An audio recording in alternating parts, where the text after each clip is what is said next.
More declassified FBI memos have revealed former President Obama's DOJ allegedly ordered FBI agents to shut down an investigation into whether there was any advantages or favors given to foreign officials or really anyone in exchange for donations to the Clinton Foundation when Hillary Clinton was then Secretary of State.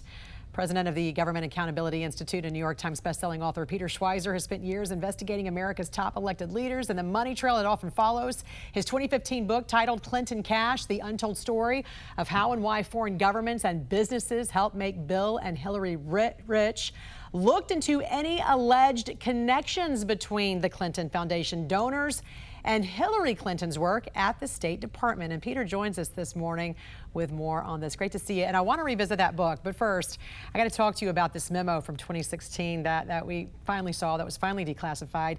You said this was not just a smoking gun, but it was the whole arsenal. What went through your mind with this latest discovery? Yeah, it was pretty shocking. I mean, look, in 2015, I published the book. The New York Times and Washington Post ran stories confirming some of our findings. And the FBI launched an investigation. In fact, 4 FBI field offices did so: Little Rock, Arkansas, New York, Boston, and then their office in Nigeria. And they reached out to me, the field agents. This was sort of their organic investigation.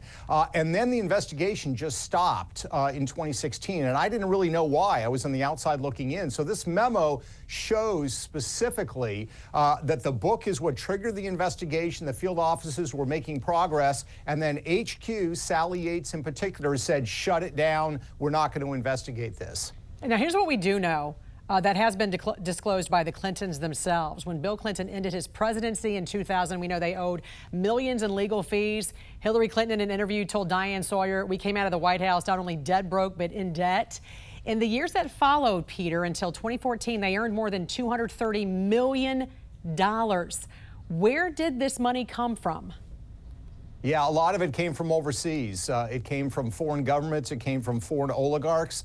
And one of the things that I did in the book was look at the pattern. When they received money, what else was going on? In the early part of that period, Hillary Clinton was in the U.S. Senate. And there's a lot of correspondence between the people that were paying Bill Clinton speaking fees, donating to the foundation, and official direction she was taking in the Senate. It exploded when she became Secretary of State, America's chief diplomat. So the issue was always the link between the official duties that Hillary Clinton had, the access and favors that people were getting. Those same people were sending the Clintons millions of dollars through either speaking fees directly to Bill's pocket or to the Clinton Foundation itself.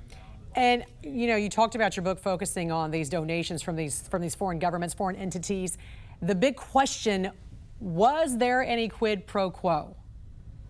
Yeah, so the legal definition clearly is, can you link the two? I was able to show a really widespread pattern.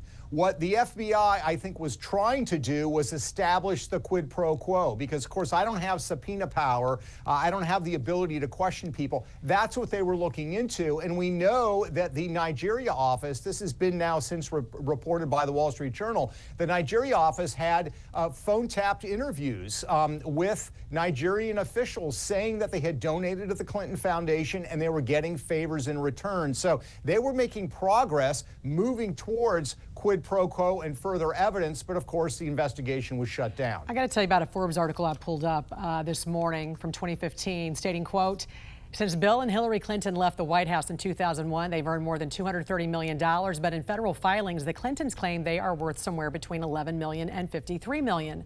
After layering years of disclosures on top of annual tax returns, Forbes estimates their combined net worth at $45 million. Where did all of the money go? No one seems to know, and the Clintons aren't offering any answers."